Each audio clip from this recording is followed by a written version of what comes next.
All right, well, good afternoon, everyone. Thank you for sharing a bit of your Sunday with the Ohio Psychological Association. As we all appreciate, these are rather unusual times. And as a service to our membership, particularly as we've seen just a tremendous number of discussions on the listserv, as well as outreach through the Ohio Psychological Association offices, we're pleased to offer this virtual forum on both surviving and working within the culture of novel coronavirus and with clients and patients who are infected with COVID-19. So this came into being very quickly. In fact, we are working until Friday after 10 p.m., recognizing the need for this forum. And so the result of that was just a very quick turnaround here. So our appreciation to our staff, particularly Karen Harden, at the OPA office for bringing this together, as well as, in just a moment, I'll acknowledge and introduce both of our presenters. There will be a encore of this forum on this coming Tuesday, the 24th, between 8 and 9:30 p.m. We appreciate that this had essentially sold out with the number of seats we have through our Zoom platform. So again, if any of your colleagues or friends wanted to get on and could not, there will be an encore on Tuesday, the 24th, between 8 and 9:30 p.m. Also, and Eric, I really want to keep my mind open too. That's just the immediate future, and if there's a need for it, we'll just keep right on doing it. Absolutely. I also want to point out we will be having 2 virtual assemblies in the coming days, where we will be looking at both social responsibility and self-care issues for practice, as well as our personal situations. And those will be this coming Thursday from 7:30 to 9 p.m. and the subsequent Sunday from 1 to 2:30 p.m. And we'll have some separate mailings, social media communication as well going on those. So again, thank you all for joining us. We are privileged to have 2 moderators and content expert facilitators today.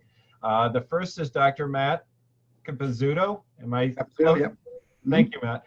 Good, yeah. Matt is the founder and executive director of Allied Behavioral Health Services. He has a PhD in clinical psychology, an MS in social administration, and Bachelor of Arts in social work. He's fully certified in psychoanalytic psychotherapy, and he is an LISW-S.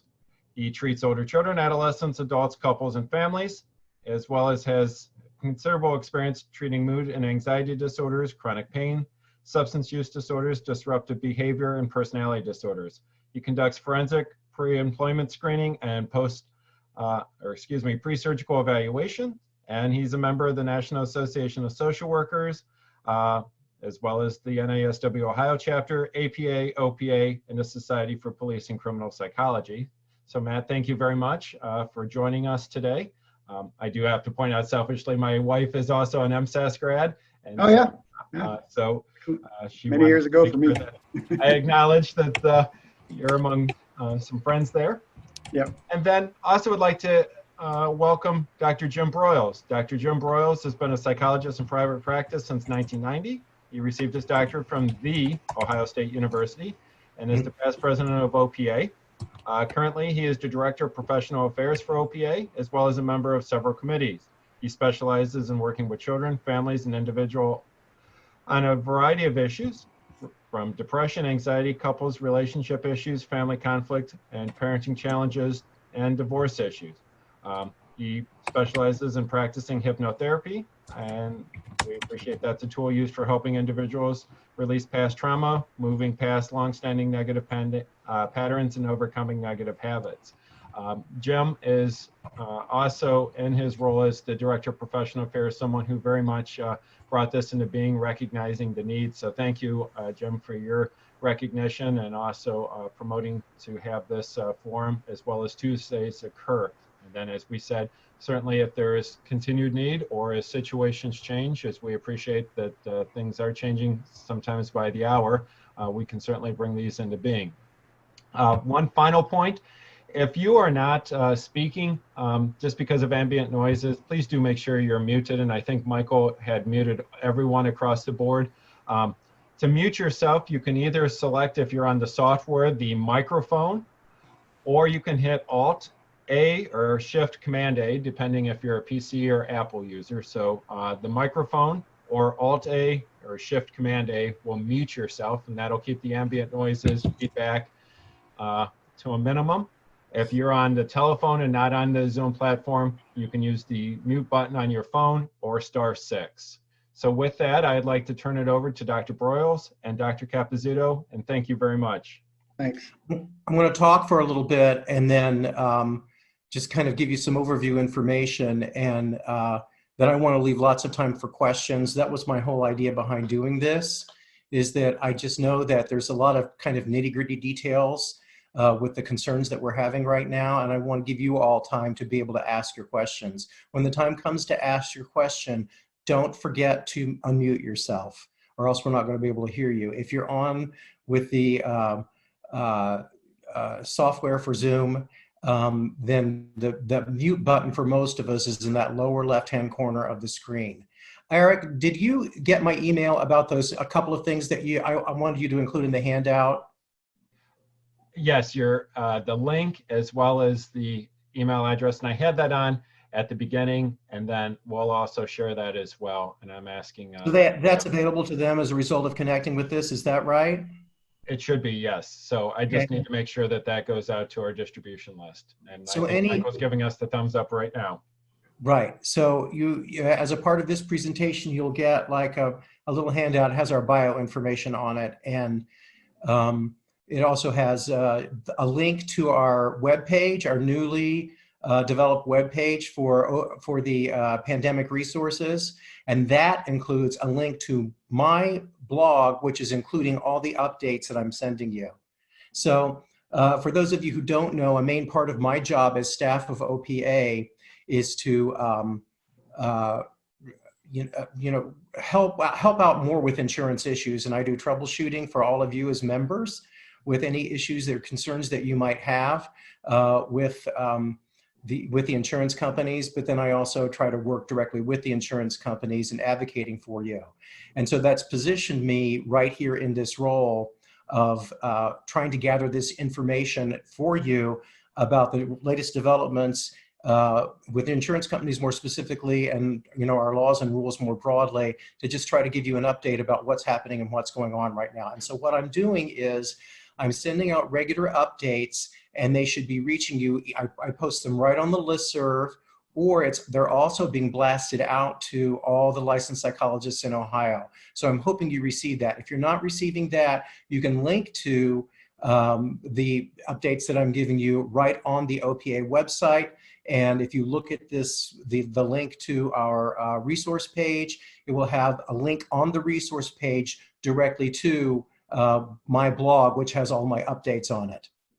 So there's a lot of different ways of getting this information and getting to me. So part of what I want to do right now is I just want to give you an overview of what I know and what I don't know about the very rapidly changing circumstances that we're all practicing in right now.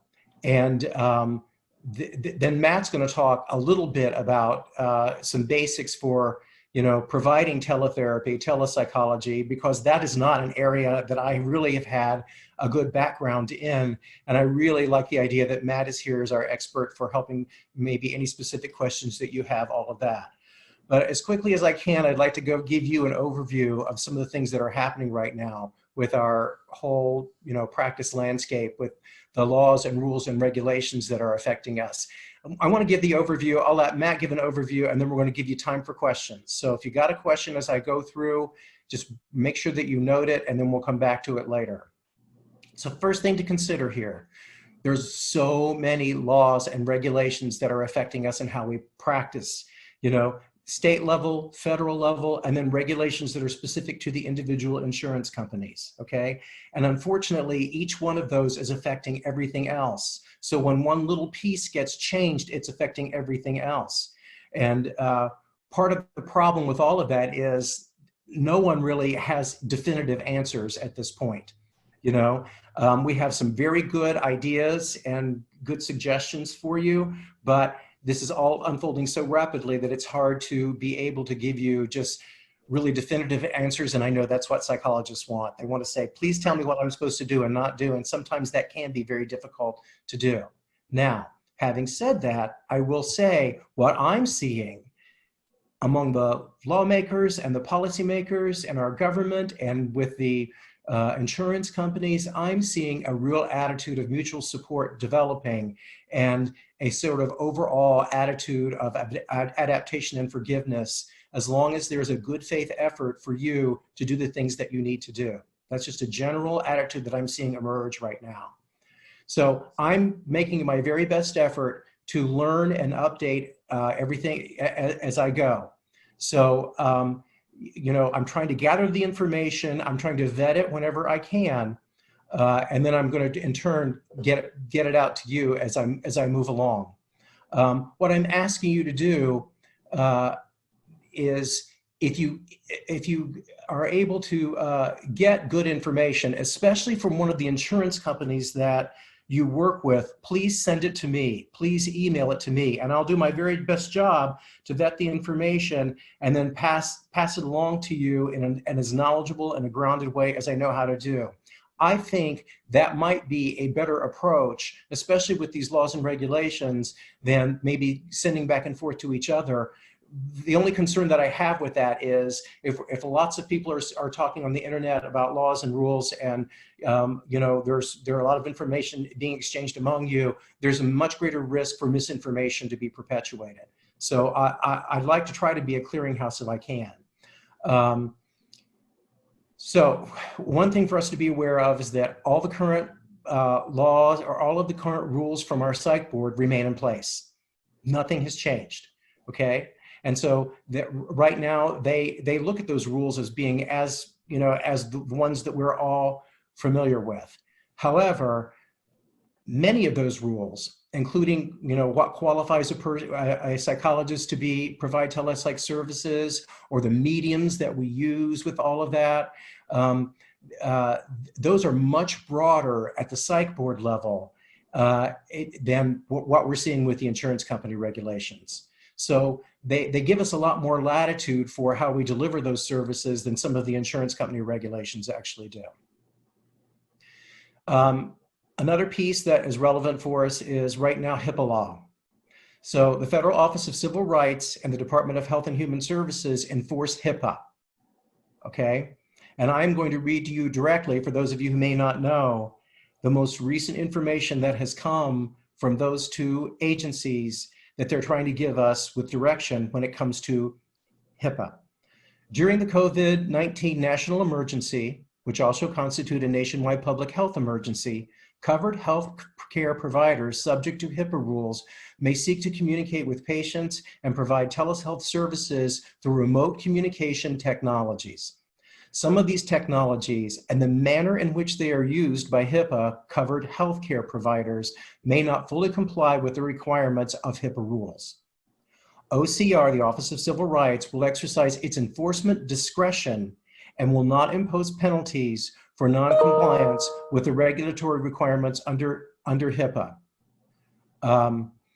Under the HIPAA rules against covered healthcare providers in connection with good faith provisions of telehealth during COVID-19 nationwide public health emergency. This notification is effective immediately. Now that notification came out just a few days ago. So our attorneys at APA, the Law Office of Legal and Regulatory Affairs, have taken some time to really go over this statement and give us their best possible interpretation.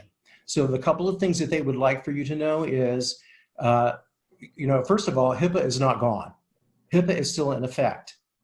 But when those aspects of HIPAA that affect our provision of services through telecommunications, the restrictions of those are not being enforced as tightly as they were before. So their interpretation is basically, if you make a good faith effort to get to your clients using HIPAA compliant technology, and you can't do that or unable to do that, you may then move on to other means such as non-HIPAA compliant, you know, web-based platforms or telephone. If you're making that good faith effort to go ahead and do it the way that you know that you need to, and that doesn't work, then your next step is go ahead and use some of those other means that may not be HIPAA protected. So the only other thing that in terms of general comment that I would like to make is, in general, insurance companies are scrambling right now to revise their policies. And I'm staying in pretty good contact with some of them. Others, I don't have as much contact with. But I see them actually meeting and talking with one another, or talking within their companies and revising their regulations. And those are coming out constantly as we speak. We had some that came out last week, and I'm expecting that even more will keep coming forward.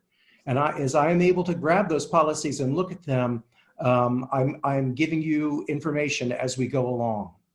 Okay, and so some of the new policies that are emerging that I'm seeing are including things like, many are dropping their requirements for such things as you have to go online and do an attestation, or some of them have requirements for using specific platforms or their own web-based platforms that they're contracting with.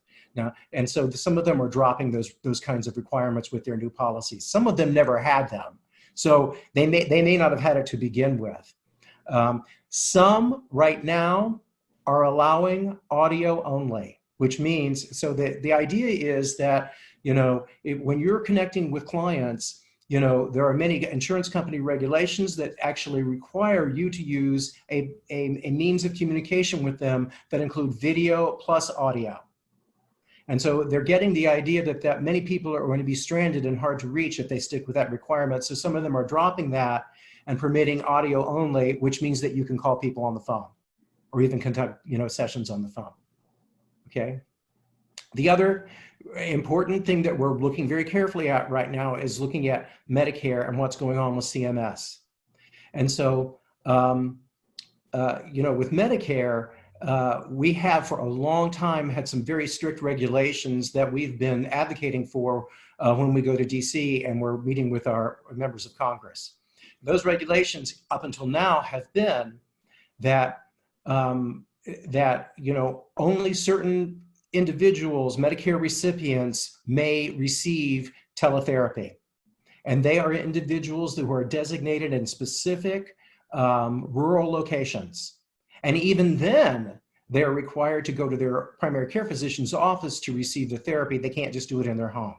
Okay? So as of right now, all of that has been lifted, which means that Medicare recipients may receive their therapy sessions in their home via teletherapy, okay? And that they don't have to be in a particular location, they can be anywhere. So those are the current rules, guidelines for Medicare. Now, with Medicare, they continue to require visual plus audio. So that means at this point in time, as I am speaking, you can't call the Medicare person on the phone for a session, right? Now you can do a well check or connect with them in that way, but you can't conduct a full session to bill to Medicare over the phone, okay? At this time, APA and the National Association of Social Workers have written a joint letter to CMS imploring them to please drop that rule so that we can connect with our Medicare recipients over the phone.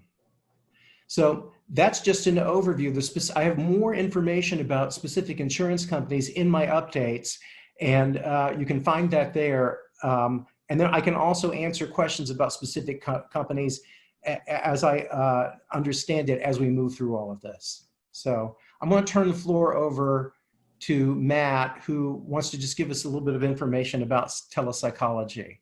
So Matt is a very well-regarded member of our insurance committee and has done a lot of advocacy work on your behalf with these insurance issues.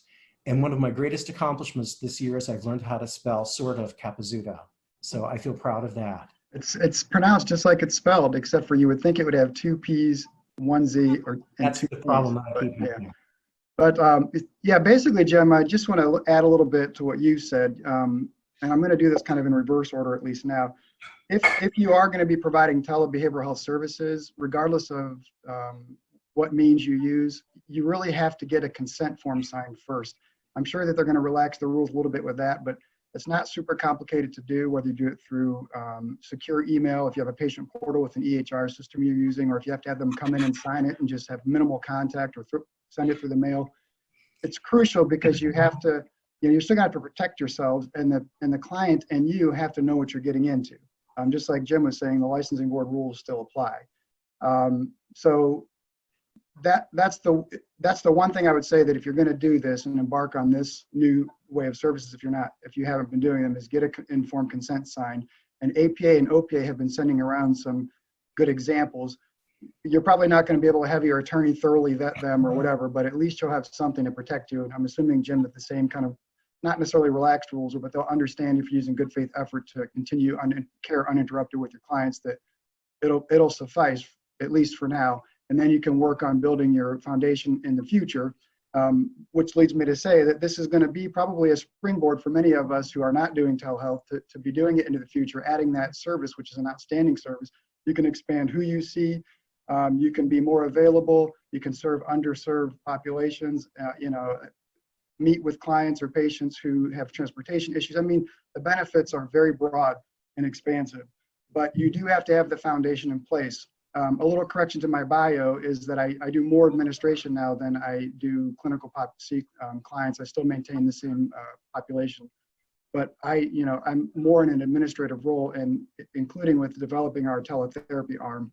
And I have been through the entire process of formal policies, procedures, forms, documentation, and everything. So I feel like I'm a good resource for you with regard to providing your foundation and formally getting started for the long run, but also in the short term here, I can help you put the pieces together, at least to get started. We've been doing teletherapy for a little while, primarily with our prescribers, and we're going to launch our full program, our full teletherapy arm, in about 6 months, when our telehealth platform was integrated with our EHR system. But in light of all this, we launched it soon. We're expediting that, and it's going to be up and running hopefully by next week. Another word of advice: if you are looking for a platform to use, a HIPAA secure platform, you're probably going to have to get in line, because they are really super busy right now. We actually, I'm pretty involved with our EHR system or service, and we have a relationship with a particular platform, and I'm even having to wait a few days to get up and running. He said they had 18,000 licenses. They developed 18,000 licenses in 2 to 3 days last week. So. Can I say something about that real quick, Matt? So again, that's one of those reasons why the HIPAA requirements were relaxed. Right. Because what I'm hearing, I have a pretty good network of other directors of professional affairs that I connect with across the country. What I'm hearing right now is that some of these HIPAA-based platforms are crashing. Yep. Because people cannot, because they're overloaded. Yeah. And so again, if you're making an effort to reach your client and that's not one of those platforms is not accessible to you, then the first priority is to reach them by other means. Yeah. And, a good point I want to add to that. One of the hallmark, I guess, responsibilities of providers of telehealth services is to have a plan in action in case of emergencies, one of which is disconnection. And we are definitely going to experience disconnection because of all the people using their internet while they're at home and whatever, and because of the problem Jim just identified. So that just kind of drives home the point that having a safety plan in place for emergencies is crucial. So I would say informed consent and safety plan, but the safety plan will be part of the informed consent. And I'm willing to help people revise theirs, look at theirs, develop theirs, offline here. If you want to contact me on the side, I'm happy to try to help you. It's not legal advice, and I'm not telling you exactly what to do. I can just tell you what we do and try to point you in the right direction if you don't already have that set up. But this is something, with all this stuff going on, that the main thing we're facing professionally is this: we either provide services or we don't. We continue to see our clients or we don't. We continue to earn a living or we don't. I mean, to me, this is going to be a crucial component in the next 2 to 6 weeks. That's going to determine how well you do with maintain your caseload, how well you help your patients, and whether or not you can make a living. It's pretty important. But that's really all I have formally. If you guys want to ask questions now, that's fine with me. So I'll say one more thing. I'm just kind of glancing here at our participants, and I can't see everybody because some people are calling in on their phone, but I do see Ken Drude, who is also a telepsych expert, and I see Leslie McClure, who's a member of our insurance committee. So if you guys have anything that you want to add to this or jump in here, please feel free to. I would just to emphasize what Matt said, that just to follow the basic informed consent requirements that the psychology board rule for telepsychology has. And it's flexible enough, I think, that it's not problematic, even under these circumstances, to follow. Is there any other Board of Psych info that you want to give us, Ken? No, I think just to say, I think the board's come out with two separate alerts, just recognizing that trying to be responsive to the kinds of questions that psychologists are raising, and realizing that it's going to require some clinical professional judgment about how do you apply this, and recognizing, as you said earlier, Jim, that things are changing rather constantly. So it's not something that's settled. So it means remaining informed as things change and trying to apply as best as possible adequate, appropriate standards of care. So Ron Ross, Dr. Ron Ross, who is our executive director of the Psych Board, and I are really trying to maintain very good communication so that we're supporting one another, helping one another, and giving each other the latest in guidance that we can. I want to hear your questions. Hi, Jim. It's Elizabeth. How are you? Good. How are you? Good. For those of you who don't know me, I'm Elizabeth Harris. I work for university hospitals, and just to kind of update you on what's going on there, I was away from work for a few days and returned to work on Thursday and then again on Monday. And what happened because of what's going on is there was a dramatic decline in the people who were able and or willing to come into their physical appointments. And immediately what they did was they sent us all home and said, okay, start of business day on Tuesday, you'll be performing phone visits. So we went to audio only, and right now the hospital is in the process of developing or I should say establishing the video audio platform. We're using MD Live. I believe the hospital may have already had a relationship with them. But the question I have is, for those of us, particularly psychologists, who really quickly shifted from in-person to phone visits and then provided 60-minute appointments because that was the way we were originally scheduled, and then provided those appointments via audio only, is there any consideration for the insurance companies to maybe allow those services retroactively because of the quick shift? So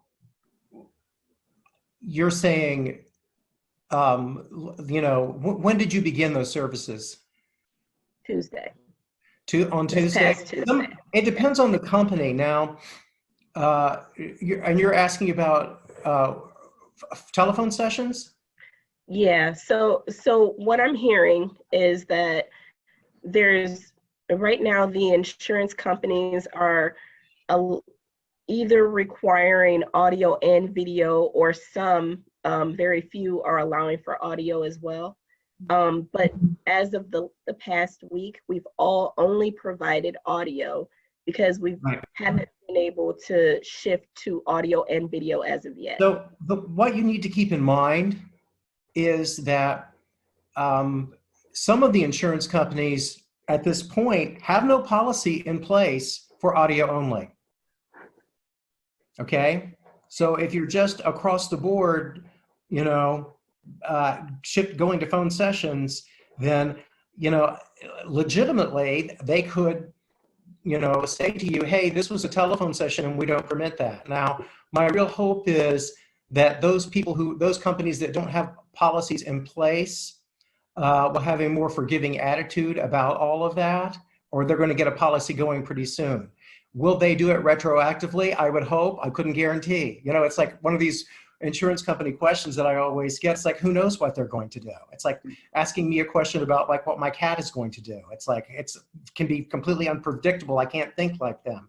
But from what I'm hearing and seeing, it feels like they're going to have maybe a more forgiving attitude. Now, keep in mind that for the vast majority of your, of what the insurance company is going to receive from you or from your billing entity, the vast majority of the sessions are simply going to be what goes in on that claim, okay? And it's going to be processed by their computers, and no human eyes are going to be laying on it. Will be laid on it. So what I would suggest is, especially for your billing entity, is you make sure that it's being billed as a teletherapy session, which means, again, you're using the same CPT code that you always do, 90834, 90837, and then there's a place of service code that you use that signals that it's teletherapy, and that's 02, okay? And then there's also a condition code there that I can't think of what it's called now. Modifier code? Modifier, thank you. I'm old. The words aren't coming out as much anymore. Modifier, and that's either GT or 95. So that's the most important thing that you're doing, is that you're sending that in with that information, and that signals them that you have done, a telesession. And then later on, they might, they could come back and want to look more at the records for that. And that's when they would start digging into it to find out, well, what happened and how was that conducted, But my hope is that, again, that they'll have a more forgiving attitude. I wish I had better information for you, but, I really don't have it. I really don't have anything more definitive than that. No, that was wonderful, Jim. Thank you for that. Because with just a few of us psychologists in a majority psychiatry department, the information that you provide, I find myself giving to the administrators so that they can bill for us. You're going to be when the insurance company is reading what you're doing, you're going to be on much firmer ground if you bill it as I have just said, okay? Because if they really do have a hard-hearted policy in place, oops, I used those words there, but then that means that they knew right up front that this was not a face-to-face session. So if they're going to reject it, then they'll just go ahead and reject it. I actually, at some point, if my life calms down, I would like to hear from you about those companies that are rejecting these sessions during that time, because I will go to bat for you. Thank you. I have a feeling they'll get a lot of pressure anyway from the community, and their colleagues and whatever, that they'll have to acquiesce eventually.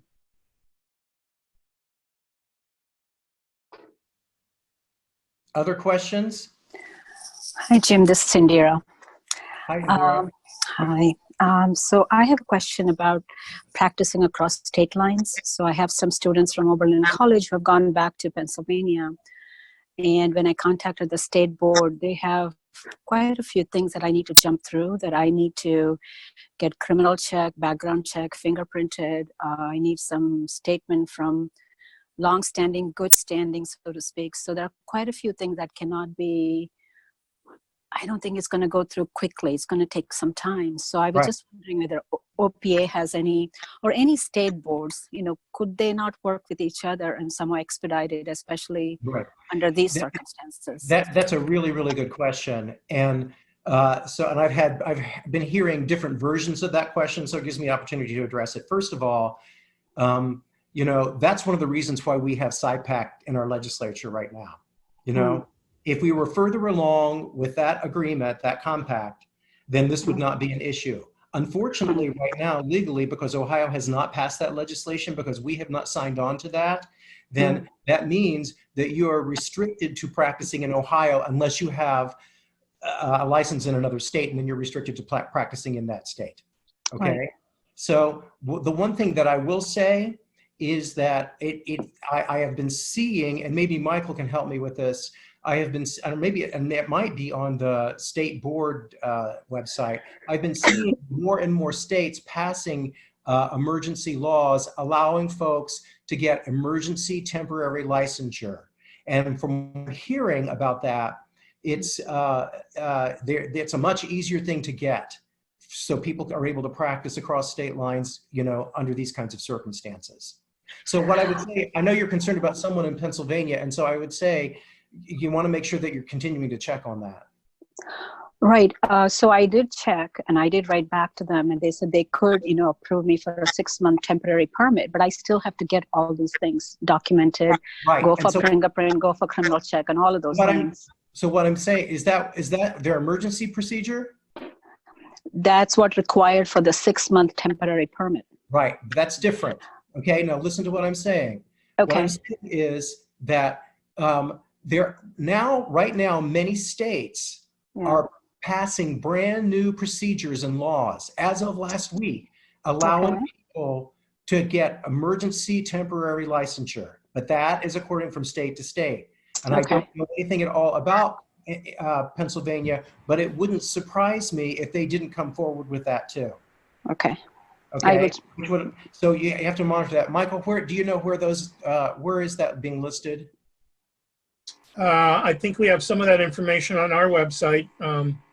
The Association of State and Provincial Psychology Boards, ASPPB, I think is gathering that information. Okay. And I think they're urging their members to accept people on an emergency basis during this pandemic.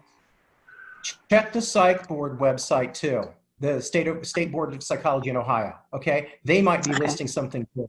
I hope you guys can get that. This is what my life is like in the last week. It's who's on first. We really don't know. And it's hard to juggle all this information. But those are the 3 places I would check, and I would really keep my eye out for any new emergency procedures coming through from Pennsylvania or any state for that matter.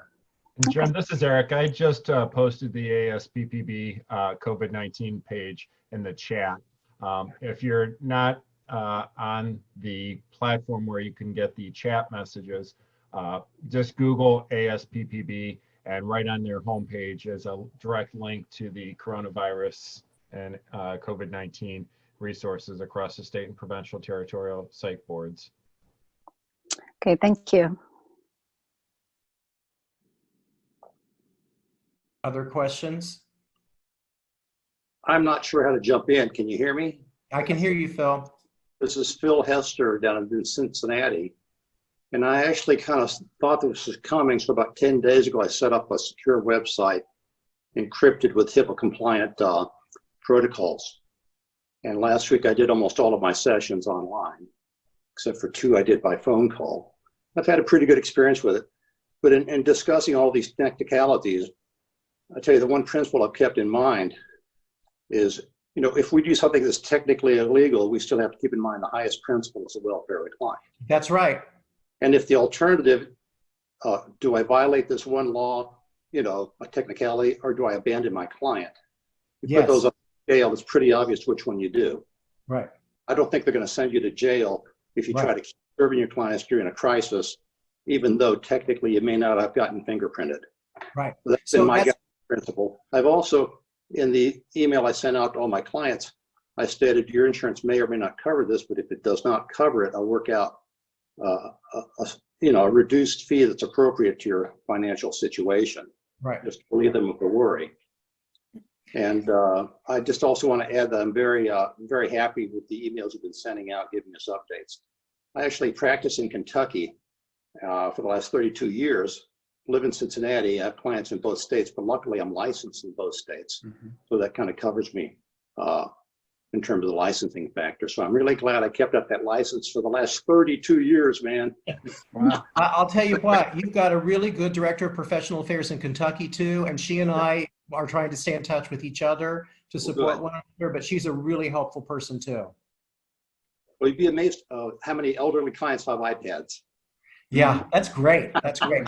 So Phil, you're bringing up a really important point here that we want to just consider, that, when we're talking about like ethical dilemmas, we have to keep in mind that sometimes ethical principles and laws can actually be in conflict with each other.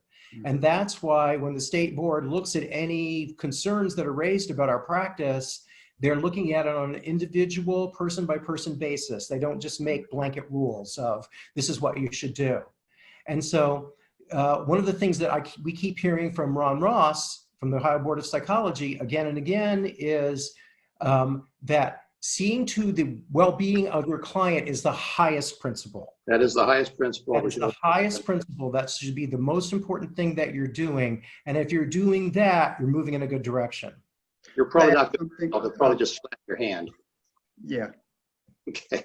Let me add something there, Phil. I don't know if you've done this already, but the board considers this, if you're haven't been doing it, a new competency, and you have to follow the rules for developing new competency.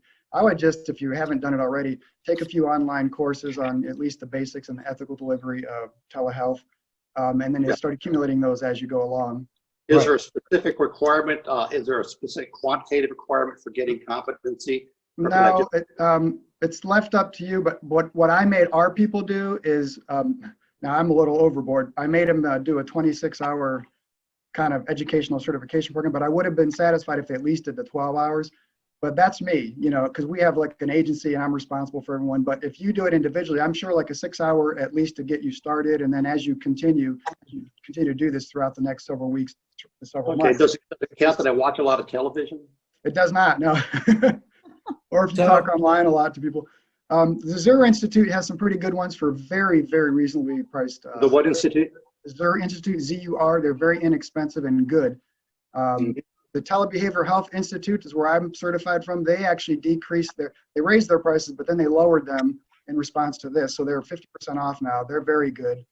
Well, here's the fun part. I'm actually retiring in June. Oh, well, that might not matter. I would just slide by and do Yeah. Matt, would you be able to make sure that you send maybe those links into to Karen, and we'll get those up on our website. I believe they're up already, Jim. Perfect. Yeah, I believe they're up already. So I want to say something about the guidelines. So the Board of Psychology does not maintain any kind of, oh, you have to have so many hours in this and so many hours in that, to say that you are competent in the area of telepsychology. And in many cases, if an issue like that is ever comes up, again, more generally outside of this crisis time, the things that they're going to look at are just those overall ethical guidelines that, the experts in this area have declared to be the basic areas of competency. And that's why I sent out those guidelines to you as part of my very first update. So you can use that to sort of look at any training that you're getting and saying, hey, I wonder if it's covering these areas. You just want to make sure that you have something that's showing, hey, I've had some training here that's covering those basic areas of competency. Well, I hope that the fact that I was able to set that all up in about 3 days might be a demonstration of some competency, as long as I did it legally, right? Right. I did have one other question that you can answer or not, depending on whether you think it's relevant. But in terms of seeing new clients, what issues does that raise? Someone you've never seen before. If the pandemic continues into the summer and does not abate, we're going to have to be able to bring new people into the practice. And from my side, I'm looking at that in terms of transferring clients to other people. I'm wondering what kind of ethical or legal considerations we need to look at in beginning service with a new client during this age of plague. This is where your clinical skills come into play. So before we take anyone on as a telehealth patient, we have to do lots of assessment. We prefer them to come in for a face-to-face session initially, but then, obviously with this going on, that might not be possible. So you really, the clinical skills transfer right over to telehealth with a few added dimensions. How will you assess their ability to use technology? How will you assess their environment? How will you know if they're, what if they don't disclose everything to you? Like, for example, what if they're the victim of domestic violence and the abuser's in the house around the corner, monitoring everything they say? These are risk factors that you have to consider. And what I would do during the assessment is document all that. At minimum, so obviously we can't control a patient's environment, but we have to do the best that we can to understand it. And that is all part of the assessment process. And that's the main risk of seeing a new patient under these circumstances or through telehealth. But, it's going to happen, I imagine. And I know that Medicare, I believe Jim can answer this, Medicare might have relaxed their rule on that. They actually require the person to be seen face-to-face. Initially face-to-face, yeah. In terms of this someone having a spouse in the house, I actually had a telesession with someone who was in her home. And about 5 minutes in, she said, well, her husband was still in the house and she didn't feel that comfortable with him possibly listening in. Yep. So we stopped the telesession and she went out in her car and just did a phone call because she couldn't get internet in the car. Excellent. That's an excellent plan. That, and and for instances like those, you can even write that up as part of your plan formally. Yeah. Document. So a couple of things I just want to say about this. Okay. First of all, I'm not an attorney. Matt's not an attorney. I'm Right. not an ethics expert. And so I'm just trying to give you the very best guidance that I have. Okay. It Right. shouldn't be substituting for any kind of legal advice that you receive. Okay. But, I can tell you that our state board of psychology has been really, really clear that there was some question or concern about whether or not they were stipulating that first session be face-to-face, and they said, no, there's nothing there that says that has to be. And I haven't seen anything from an insurance company that says that it has to be from an insurance company's perspective. That Just could for be true Medicare, about Medicare. I couldn't absolutely say 100% for sure at this point, but that really might be true for them. Again, they're the sticklers in all of this. Yeah. Let me add here also that Medicaid has also come through with some emergency rules that were just issued in this past week. Okay. So remember that Medicare is more or less governed from the federal level, but Medicaid is governed more from the state level. And so, the Department of Medicaid has worked with our state legislator to get some new rules through to lighten up on some of their restrictions too. So in general, telemedicine and teletherapy are being permitted through these new revised Medicaid rules. And for the time being, as long as these emergency rules continue to be in place, they're also allowing audio only. Yeah. Now, keep in mind that what happens is, many Medicaid recipients are receiving their Medicaid plan through a Medicaid managed care organization like CareSource. Mm-hmm. Okay, so they have the ability to impose their own rules or restrictions on that. I think I'm not sure what the interplay is between these new rules and what the Medicaid managed care organizations can or cannot do. But my hope is that they're going to follow that lead and also be permitting the audio only sessions too. I know that I have a good connection with CareSource. CareSource they're scrambling to try to get me information, and they're saying that teletherapy certainly is something that's permitted. I'm going to have to circle back to get there 100% okay on the audio, but my bet would be they're going to follow that lead to for the new rules that were just issued. And in my next update, I'll do a link to those new rules so everybody can see them. Good. I just wanted to try to jump in. Can you hear me? This is Dr. Christine Sheridan from Pataskala, Ohio. I'm kind of in a rural area here, but I just wanted to say about the dynamics of telemedicine. As soon as we could get certified, I've been certified, so it's been about 6 years, and I prefer to do face-to-face, but now with this crisis, we're forced to do telemedicine, and I think it's a great thing. But I just wanted to say with the dynamics of the technology, you always need phone backup because sometimes the video doesn't work. I've already had an instance where HIPAA compliance software didn't work, so we tried FaceTime and that didn't work, so we had to use telephone. And I know currently Medicare does not accept that, but it really needs to be because our whole point is to help the patient or the client, and sometimes it's just the medium. We have to do telephone sometimes. Yep. CMS can be very, very frustrating. We've been trying to get some of these rules relaxed just during non-crisis times for years, and in some cases, it takes an act of Congress to rewrite some of these rules, which is one of the reasons why, but there are a very large bureaucratic organization. But I agree with you completely that audio only needs to be allowed for Medicare. And that's one of the reasons that our leaders at APA are actively advocating for this right now. I can't tell you how helpful it is for me to have the backup from our legal and regulatory affairs staff backing me up on trying to figure all of this out, and then also going to bat for things like this with CMS in Washington. So I just want to say, if you're not a member of APA, please join. You know, they're saving our necks right now. Looks like we're getting a lot of questions from the chat, Jim. Do you want to go through those, or is Yeah, I that didn't premature?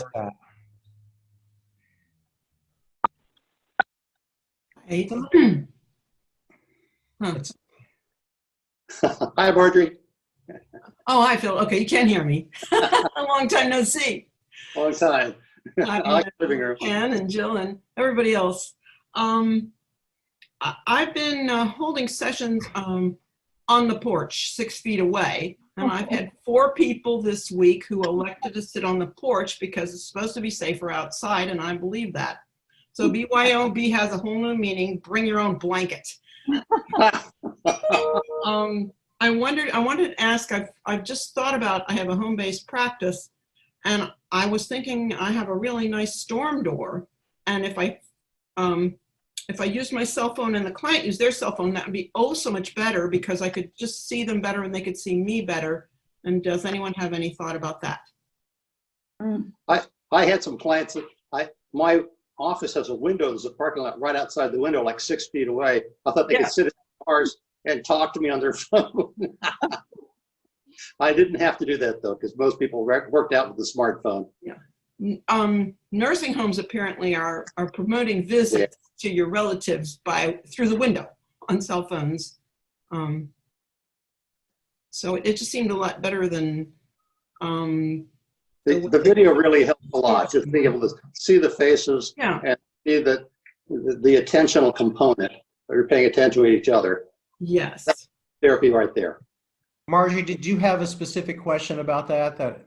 I just wanted to know I know it's a little bit different, but these are difficult times, and I wondered if there were any thoughts about, working with this, seeing people talking on the cell phone while I have the door open, but the storm door is glass and it's closed, so we can see each other.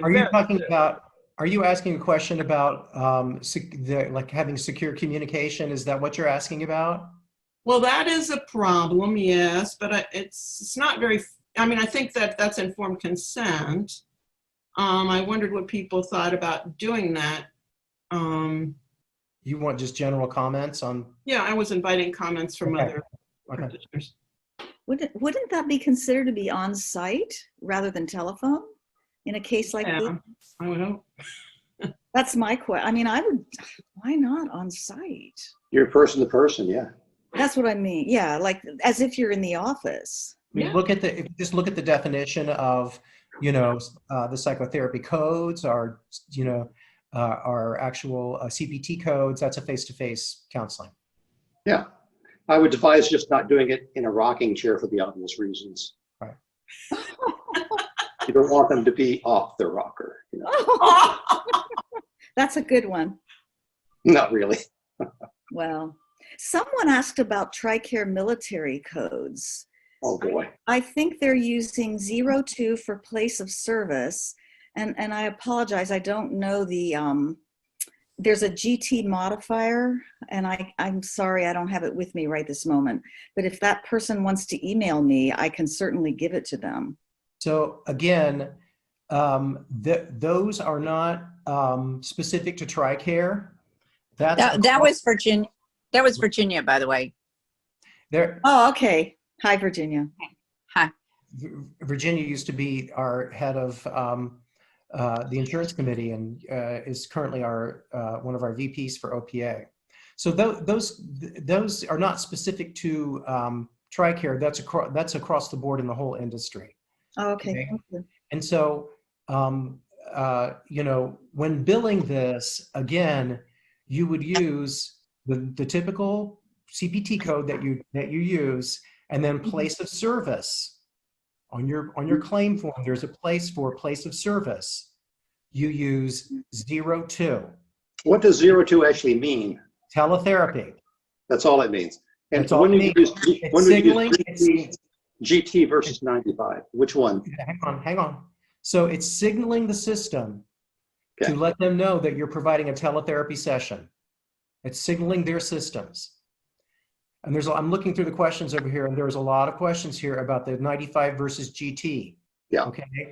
I don't think there is a difference, but there's a couple of questions here about using both. Don't use both. You know, if you use both, it's going to mess things up very likely. Okay. So my suggestion would be use one. If it doesn't work, use the other one. GT sounds cooler, I think. It does.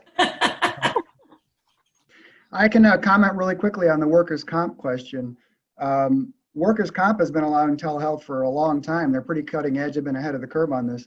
The only thing I know that's in the works now, and I can confirm this with Dave Schwartz, our BWC OPA liaison, is that IMEs are not allowed to be done through telehealth, but they are looking at changing that recently. So I can find more out about that and ask Dave if he can blast out an email to the members about that once he's got confirmation on it.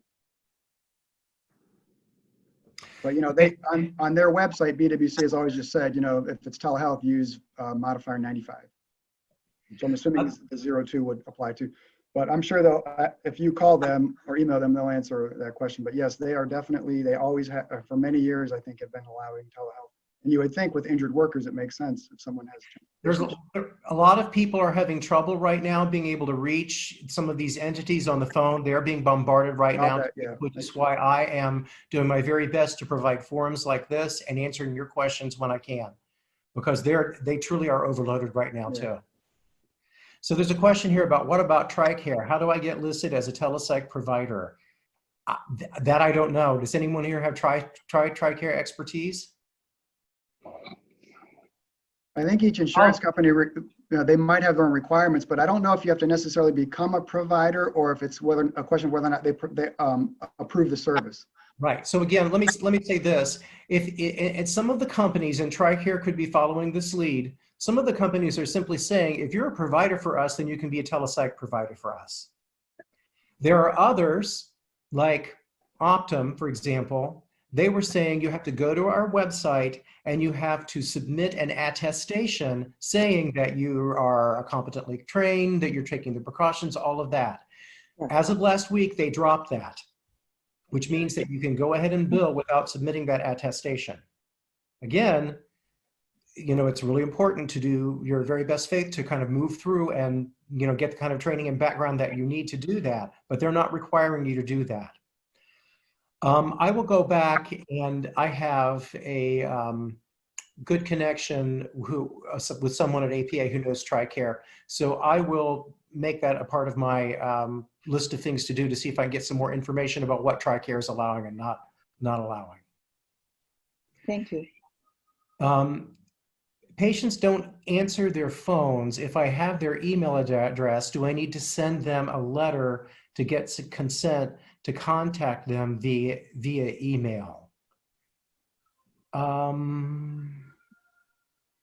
know, that one I really am not really sure about what the law actually says. I think I can answer that, Jim. Okay. I wouldn't send an email to a patient unless it's encrypted and it's HIPAA secure, period. Especially that could potentially contain any PHI, part of which is their name and their email address. So unless you have encrypted email, which is easy to get, then I wouldn't send them emails. I know people are doing that, but you know. Now Matt is answering that question from the perspective of HIPAA law, okay, that we've all been under for some time, okay? And again, this shows how complicated some of this stuff can be.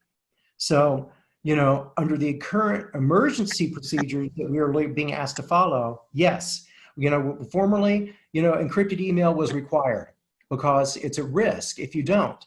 But under our current procedures, if you need to reach out to someone, you know, and you can't access encrypted email, then your highest priority is to, you know, get some kind of contact with your client. So that law, that's been relaxed too. That's good to hear, actually. But what they're relaxing, what they're saying, what they're trying to help us understand is HIPAA law is still in place, but enforcement of certain aspects of it is not going to be happening right now. And the aspects of HIPAA that are not going to be enforced are going to be those aspects that have to do with our being able to connect with our clients using some of these electronic means. Yeah, and I think if you document your rationale for your decision, that would, you know, be a protective measure.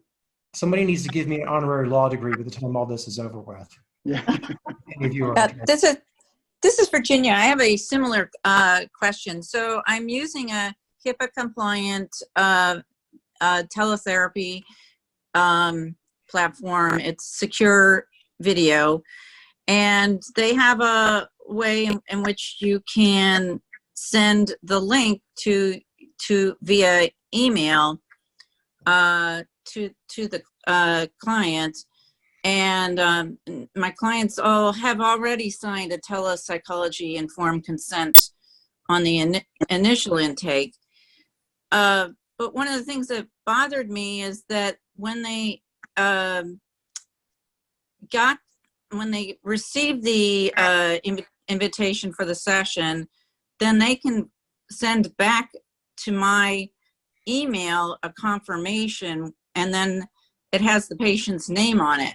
And I don't know if I mean, I have a fairly secure emails server, but I immediately deleted everything.